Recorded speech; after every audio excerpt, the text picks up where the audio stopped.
ಸಸ್ಯಕಾಶಿ ಲಾಲ್ಬಾಗ್ನಲ್ಲಿ ಫಲಪುಷ್ಪ ಪ್ರದರ್ಶನವನ್ನ ಏರ್ಪಡಿಸಲಾಗಿದೆ. ಇದು 219ನೇ ಫಲಪುಷ್ಪ ಪ್ರದರ್ಶನ. ಈ ಬಾರಿ ಪೂರ್ಣಚಂದ್ರ ತೇಜಸ್ವಿ ಅವರ ಥೀಮ್ ನಲ್ಲಿ ಫ್ಲವರ್ ಶೋನ ಆರ್ಗನೈಸ್ ಮಾಡಲಾಗಿದೆ. ಸುಮಾರು 3 ಕೋಟಿಗೂ ಅಧಿಕ ವೆಚ್ಚವನ್ನ ಈ ಬಾರಿ ಇನ್ವೆಸ್ಟ್ ಮಾಡಿರುವಂತದ್ದು. ಜೊತೆಗೆ ಸುಮಾರು 9 ಲಕ್ಷ ಫ್ಲವರ್ ಗಳನ್ನ ಬಳಸಿ ಈ ಬಾರಿಯ ಫ್ಲವರ್ ಶೋನ ಆರ್ಗನೈಸ್ ಮಾಡಲಾಗಿದೆ.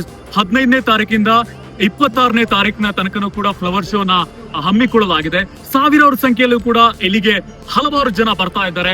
ಕೇವಲ ಕರ್ನಾಟಕ ಮಾತ್ರ ಅಲ್ಲ, ಬೆಂಗಳೂರು ಮಾತ್ರ ಅಲ್ಲ, ವಿವಿಧ ಕಡೆಗಳಿಂದಲೂ ಬಂದು ಫ್ಲವರ್ ಶೋನ ವೀಕ್ಷಣೆ ಮಾಡ್ತಾ ಇದ್ದಾರೆ. ಹೇಗಿದೆ ಬನ್ನಿ ನೋಡ್ಕೊಂಬಲ್ಲ.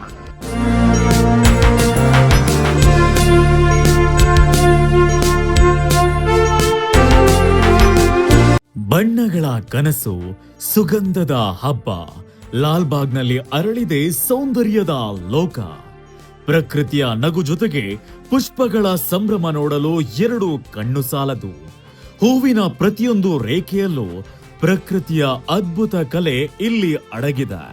ಬನ್ನಿ ಹಾಗಿದ್ರೆ 2026ರ ಹೂವಿನ ಲೋಕ, ಪರಂಪರೆ, ಪ್ರಕೃತಿ ಮತ್ತು ಪುಷ್ಪಗಳ ಸಂಗಮ ಲಾಲ್ಬಾಗ್ ಪುಷ್ಪ ಪ್ರದರ್ಶನದ ಹೈಲೈಟ್ಸ್ ಹೇಗಿದೆ, ಹಾಗೇನೆ ನೆರೆದಿರುವವರು ಏನು ಹೇಳ್ತಾರೆ ನೋಡ್ಕೊಂಡು ಬರೋಣ.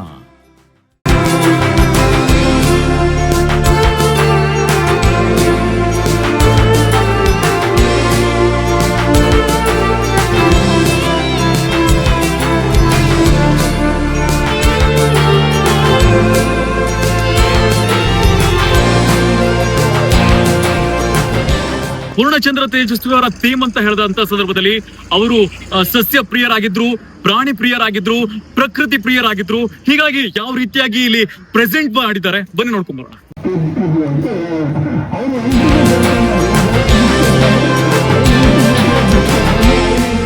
ತೋಟಗಾರಿಕೆ ಇಲಾಖೆ ಈ ಬಾರಿ ತೇಜಸ್ವಿ ವಿಸ್ಮಯ 13 ದಿನಗಳ ಈ ಫಲಪುಷ್ಪ ಪ್ರದರ್ಶನದ ಮುಖ್ಯ ವಿಷಯ ಮಹಾನ್ ಸಾಹಿತಿ ಕೆಪಿ ಪೂರ್ಣಚಂದ್ರ ತೇಜಸ್ವಿ ಅವರ ಜೀವನ, ಸಾಹಿತ್ಯ ಮತ್ತು ಆಸಕ್ತಿಗಳಿಗೆ ವಿಶೇಷ ಗೌರವ ಸಲ್ಲಿಸುವುದು ಇದರ ಉದ್ದೇಶ. ಅವರ ಸಮಗ್ರ ವ್ಯಕ್ತಿತ್ವ ಮತ್ತು ಕೊಡುಗೆಗಳನ್ನ ಹೂಗಳಿಂದ ಇಲ್ಲಿ ಮರುಸೃಷ್ಟಿಸಲಾಗ್ತಿದೆ.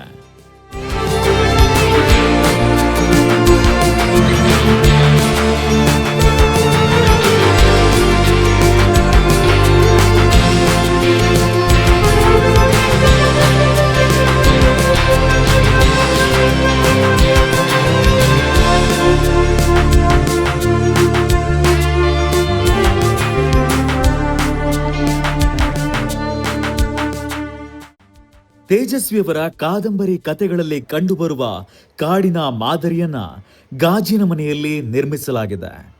45x45 ಅಡಿ ವ್ಯಾಸದ 25 ಅಡಿ ಎತ್ತರದ ಬೃಹತ್ ಬೆಟ್ಟ ಜಲಪಾತದ ಮಾದರಿ ಇರಲಿದ್ದು, ಅದರ ತಪ್ಪಲಿನಲ್ಲಿ ತೇಜಸ್ವಿಯವರ ಮೂಡಿಗೆರೆಯ ಹ್ಯಾಂಡ್ ಪೋಸ್ಟ್ ಸಮೀಪವಿರುವ ನಿರುತ್ತರ ಮನೆಯ ಪುಷ್ಪ ಮಾದರಿ ನಿರ್ಮಾಣಗೊಳಿಸಲಾಗಿದೆ. ಅದರ ಮುಂದೆ 4 ಅಡಿ ಎತ್ತರದ ತೇಜಸ್ವಿ ರಾಜೇಶ್ವರಿಯವರ ಪ್ರತಿಮೆಗಳನ್ನ ನಿರ್ಮಿಸಲಾಗಿದೆ.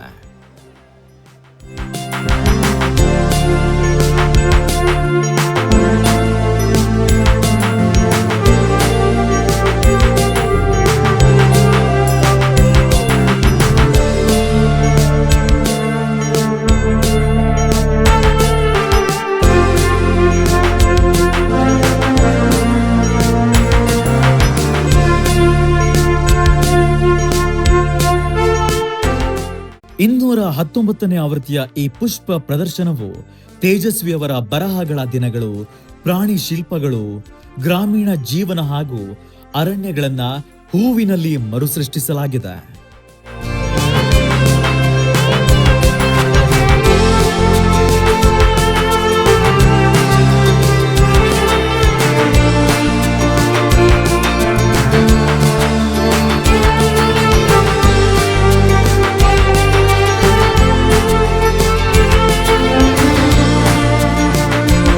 ಕುವೆಂಪು, ಹೇಮಾವತಿ, ಶಿವರಾಮ ಕಾರಂತ, ರಾಮ ಮನೋಹರ ಲೋಹಿಯ ಮತ್ತು ರಾಜೇಶ್ವರಿ ತೇಜಸ್ವಿಯವರ ಪ್ರತಿಮೆಗಳು ರಾರಾಜಿಸಿವೆ. ಗಾಜಿನ ಮನೆಯ ಬಲಬದಿಯಲ್ಲಿ ತೇಜಸ್ವಿಯವರ ವ್ಯಂಗ್ಯ ಚಿತ್ರ, ಪ್ರತಿಮೆಗಳು ಹಾಗೂ ಅವರ ಪುಸ್ತಕದ ಪಾತ್ರಗಳಿವೆ. ಇನ್ನು ಮಂತ್ರಮಾಂಗಲ್ಯ ಪರಿಕಲ್ಪನೆಯ ವರ್ಟಿಕಲ್ ಗಾರ್ಡನ್ ನಿರ್ಮಿಸಲಾಗಿದೆ.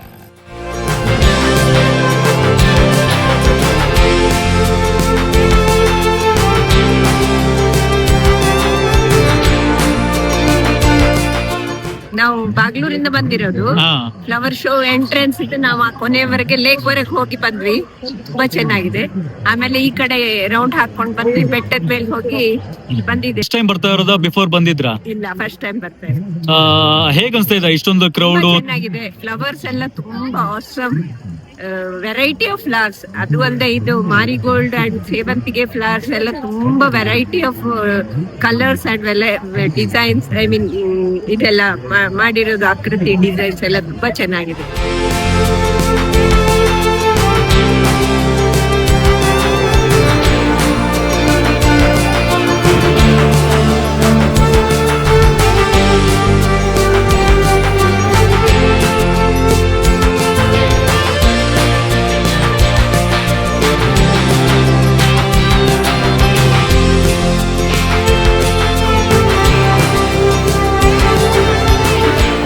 ಪಾಲಕ್ಕಾಡಿಂದ ಬಂದಿರೋದು, ಕೇರಳದಿಂದ. ಇದು ಫಾರ್ ದ ಫಸ್ಟ್ ಟೈಮ್ ನೋಡ್ತಾ ಇರೋದಾ ಅಥವಾ ಓದ್ಬೇಕಾದ್ರೆ ಒಂದ್ಸಾರಿ ಬಂದಿದ್ದು, 6th ಅಲ್ಲೋ 7th ಅಲ್ಲೋ. ಅದ್ ಬಿಟ್ರೆ ಇವಾಗ 30 ವರ್ಷ ಬಿಟ್ಕೊಂಡ್ ಬಂದಿದೀವಿ. ಮೊದ್ಲಿಗೂ ಇವಾಗ ಫ್ಲವರ್ ಶೋ ಮಾಡೋದಕ್ಕೂ ಏನ್ ವ್ಯತ್ಯಾಸ ಕಾಣಿಸ್ತಾ ಇದೆ? ತುಂಬಾ ಡಿಫ್ರೆನ್ಸ್ ಇದೆ, ಚೆನ್ನಾಗಿದೆ. ಇವಾಗ ಒಳ್ಳೆ ಎಕ್ಸ್ಪೀರಿಯನ್ಸ್. ನೋಡ್ಬೇಕಾದ್ರೆ ಮಕ್ಕಳಿಗೆಲ್ಲ ತುಂಬಾ ಒಳ್ಳೆ ಇದು. ನಾವು ಫ್ಯಾಮಿಲಿಯಾಗಿ ಬಂದಿದೀವಿ, ತುಂಬಾ ಇಷ್ಟ ಆಯ್ತು. ಎಲ್ರಿಗೂ ತೋರ್ಸೋದಕ್ಕೆ ಕರ್ಕೊಂಡ್ ಬಂದಿದ್ದೀರಾ? ನನ್ನ ಹೆಸರು ಶೈಲಾ ಅಂತ. ಇವ್ರು ನಮ್ ತಂಗಿ ಊರಿಂದ ಬಂದಿದ್ರು, ಅದಕ್ಕೆ ಎಲ್ಲಾ ತೋರ್ಸಕ್ ಕರ್ಕೊಂಡ್ ಬಂದಿದೀನಿ. ಅವ್ರು ಬೆಂಗಳೂರಲ್ಲೇ ಇರೋದು ನಾವು. ನೀವು ಇದು ಫಸ್ಟ್ ಟೈಮ್ ಅಥವಾ? ನಾವು ಇಲ್ಲ, 2-3 ಸರಿ ನೋಡಿದೀವಿ. ಆದ್ರೆ ಅವಾಗೂ ಇವಾಗ್ಲೂ ತುಂಬಾ ಡಿಫ್ರೆಂಟ್ ಇದೆ. ತುಂಬಾ ಚೆನ್ನಾಗ್ ಮಾಡಿದಾರೆ, ಎಲ್ಲಾ ಕೋಪರೇಟ್ ಚೆನ್ನಾಗ್ ಮಾಡ್ತಾರೆ ಎಲ್ರು. ಎಲ್ಲ ತುಂಬಾ ಡೆಕೋರೇಷನ್ ಎಲ್ಲ ತುಂಬಾ ಚೆನ್ನಾಗಿದೆ. ಫ್ಲವರ್ ಇದು ಗಿಡಗಳು, ಹೂಗಳು ಎಲ್ಲ ತುಂಬಾ ಒಂಥರ ಖುಷಿ ಆಗುತ್ತೆ. ಏನೇ ಒಂದು ಪ್ರಾಬ್ಲಮ್ ಇದ್ರು ಇಲ್ಲಿ ಬಂದಾಗ ಖುಷಿ ಆಗುತ್ತೆ. ಏನೋ ಶನಿವಾರ ಭಾನುವಾರ ಬಂದ್ರೆ ಏನೋ ಒಂಥರ ಖುಷಿ ಆಗುತ್ತೆ.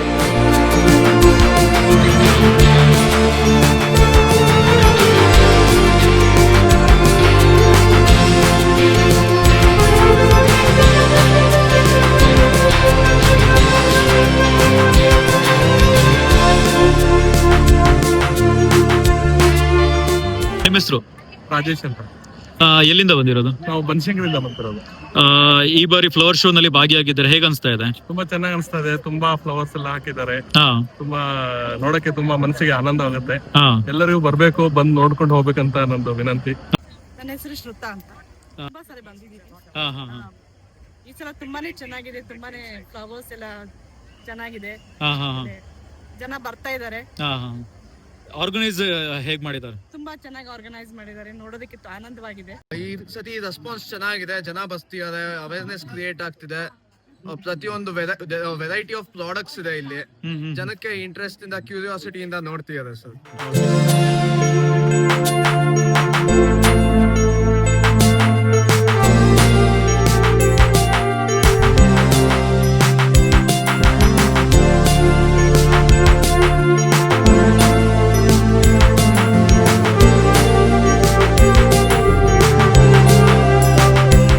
ಎಲ್ಲರಿಗೂ ನಮಸ್ಕಾರ. ನಾನು ಹರೀಶ್ ಕುಮಾರ್.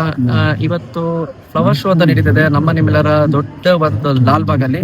ಸೊ ಇಲ್ಲಿ ನಾನು ಒಬ್ಬ ಕನ್ನಡ ಟೀಚರ್, ಡ್ರಾಯಿಂಗ್ ಟೀಚರ್ ಆಗಿ ಸಾಕಷ್ಟು ಒಂದು ನೋಟಿನ ವಿನ್ಯಾಸದಲ್ಲಿ ವಿಚಾರಗಳನ್ನ ಮುಂದಿನ ಪೀಳಿಗೆ ಮಕ್ಕಳಿಗೋಸ್ಕರ ಮಾಡಿರ್ತೀನಿ. ಯಾವುದೇ ಒಂದು ನೀವು ನೋಟ್ ತಗೊಳ್ಳಿ, ಇದರಲ್ಲಿ ಒಂದು ಲೆಜೆಂಡ್ ಏನಿರ್ತಾರೆ ಅವ್ರ ಬಗ್ಗೆ more than 50 informations, more than 15 ಅವರ ಸಾಧನೆ, ಅವರ ಬರ್ತ್ಡೇ, ಅವ್ರ ಪ್ರದೇಶಕ್ಕೋಸ್ಕರ ಏನೆಲ್ಲ ಮಾಡಿದ್ದಾರೆ ಅನ್ನೋದನ್ನ ಕೇವಲ ಸರಳವಾಗಿ ಸುಲಭವಾಗಿ ಒಂದು ನೋಟ್ ಅಲ್ಲಿ ಆ ಮಹನೀಯರ ಬಗ್ಗೆ ಹೇಳಕೊಟ್ಟಿದ್ದೀನಿ. This is useful for present generation, present ವಿದ್ಯಾರ್ಥಿಗಳಿಗೆ ಬಹಳ ಯೂಸ್ ಆಗುತ್ತೆ. ಆಲ್ಸೋ ಕಾಂಪಿಟೇಟಿವ್ ಎಕ್ಸಾಮ್ ಅಂತ ಬರೀತಾರೆ, ಅವ್ರಿಗಂತೂ ಬಹಳ ಯೂಸ್ ಆಗುತ್ತೆ. ದಯವಿಟ್ಟು ನನ್ನ ಮಿಸ್ ಮಾಡ್ಕೊಂಬೇಡಿ. ಲಾಲ್ಬಾಗ್ ಬನ್ನಿ, ಫ್ಲವರ್ ಶೋ ಎಂಜಾಯ್ ಮಾಡಿ. ಹಾಗೆ ನೋಟ್ನ ನಿಮ್ಗೋಸ್ಕರ ಕೊಡಕ್ಕೆ ನಾನು ರೆಡಿ ಆಗಿದೆ. ಸರ್ ನಮಸ್ತೆ. ನಮಸ್ತೆ ಸರ್. ನಿಮ್ಮ ಹೆಸರು? ವೆಂಕಟಸ್ವಾಮಿ. ಎಷ್ಟು ವರ್ಷದಿಂದ ಇಲ್ಲಿ ಫೋಟೋಗ್ರಫಿ ಮಾಡ್ಕೊಂಡಿದ್ದೀರಾ? 50 ವರ್ಷ ಫೋಟೋಗ್ರಫಿ. ಫ್ಲವರ್ ಶೋ ಬಹುತ್ ಚೆನ್ನಾಗೈತೆ. ಹೇಗೆ ರೆಸ್ಪಾನ್ಸ್ ಹೇಗೆ ಸಿಗ್ತಾ ಇದೆ ನಿಮ್ಗೆ? ಪರವಾಗಿಲ್ಲ ಸರ್, ಪಾರ್ಟಿ ಜನ ಬರ್ತಾವ್ರೆ. 15ನೇ ತಾರೀಕಿಂದನೂ ನಡೀತಾ ಇದೆ, 26ನೇ ತಾರೀಕು ತನಕ. 26 ಕ್ರೌಡ್ ಯಾವ ತರ ಬರ್ತಾ ಇದಾರೆ? ಜನ ಬರ್ತಾರೆ. ಶನಿವಾರ ಭಾನುವಾರ ಹೌಸ್ಫುಲ್. ನೀವು ಪ್ರತಿ ವರ್ಷನೂ ಇಲ್ಲಿ ಬರ್ತೀರಾ? ಪ್ರತಿ ವರ್ಷನೂ ಇಲ್ಲೇ ಇರ್ತೀನಿ ನಾನು. ಹೌದಾ? ನಾನು 50 ವರ್ಷದಿಂದ ಫೋಟೋಗ್ರಾಫರ್. 8 ಫೋಟೋ ರೀಲ್ ಇತ್ತು, 12 ಫೋಟೋ ರೀಲ್ ಇತ್ತು, 15 ಫೋಟೋ ರೀಲ್ ಇತ್ತಲ್ಲ, ಆವಾಗಿಂದ ಕ್ಲಿಕ್ ಮಾಡ್ಕೊಂಡು ಪೋಸ್ಟ್ ಮಾಡ್ಕೊಂಡು ಬರ್ತಾ ಇದ್ದೀನಿ.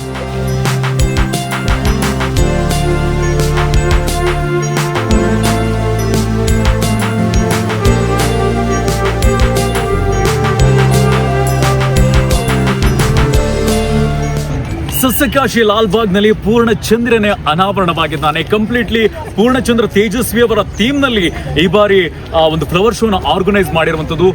ಅವರು ಬಳಸ್ತಾ ಇದ್ದಂತಹ ಸ್ಕೂಟರ್ ಆಗಿರ್ಬೋದು, ಅವರು ಬರೆದಂತಹ ಕಾದಂಬರಿ, ಇದೆಲ್ಲವೂ ಕೂಡ ಇಲ್ಲಿ ಅನಾವರಣಗೊಳಿಸಿದ್ದಾರೆ. ಹಾಗೆಯೇ ಅವರು ಮನೆ ಆಗಿರ್ಬೋದು, ಬೆಟ್ಟ ಗುಡ್ಡಗಳು, ಅವರಿಗಿದ್ದಂತಹ ಫೋಟೋಗ್ರಫಿ ಹುಚ್ಚು, ಜೊತೆಗೆ ಅವರು ಪಕ್ಷಿ ಪ್ರಿಯರಾಗಿದ್ರು, ಪ್ರಾಣಿ ಪ್ರಿಯರಾಗಿದ್ರು, ಪ್ರಕೃತಿ ಪ್ರಿಯರಾಗಿದ್ರು, ಅವೆಲ್ಲವನ್ನು ಕೂಡ ಲಾಲ್ಬಾಗ್ ನಲ್ಲಿ ಕಂಪ್ಲೀಟ್ಲಿ ಅನಾವರಣಗೊಳಿಸಿದ್ದಾರೆ. ನೀವಿನ್ನೂ ಕೂಡ ಲಾಲ್ಬಾಗ್ಗೆ ಭೇಟಿ ಕೊಡದೆ ಫ್ಲವರ್ ಶೋನ ವೀಕ್ಷಣೆ ಮಾಡಿಲ್ಲ ಅಂದ್ರೆ ತುಂಬಾನೇ ದೊಡ್ಡ ಒಂದು ಆಪರ್ಚುನಿಟಿನ ನೀವು ಮಿಸ್ ಮಾಡ್ಕೊಳ್ತೀರಾ. ಇಲ್ಲಿ ಕಂಪ್ಲೀಟ್ ಆಗಿ ನೀವು ಪೂರ್ಣಚಂದ್ರ ತೇಜಸ್ವಿ ಅವರ ಬಗ್ಗೆ ತಿಳಿದುಕೊಳ್ಳೋದಕ್ಕೆ ಸಹಾಯ ಆಗುತ್ತೆ. ಜೊತೆಗೇನೆ ಒಂದು ಪರಿಕಲ್ಪನೆ, ಅದ್ಭುತವಾದಂತಹ ಫ್ಲವರ್ ಶೋನ ನೀವು ಮಿಸ್ ಮಾಡ್ಕೊಳ್ತೀರಾ. ಆದಷ್ಟು ಬೇಗ ಇಲ್ಲಿಗೆ ವಿಸಿಟ್ ಕೊಡಿ. 26ರ ತನಕ ಈ ಒಂದು ಫ್ಲವರ್ ಶೋ ಇರುತ್ತೆ. ಅದರೊಳಗಡೆ ಬಂದು ಇಲ್ಲಿ ವೀಕ್ಷಣೆ ಮಾಡಿ, ಹಾಗೇನೆ ಒಂದು ಅದ್ಭುತ ಕಲಾಕೃತಿಗಳನ್ನ ಕಣ್ತುಂಬಿಕೊಳ್ಳಿ.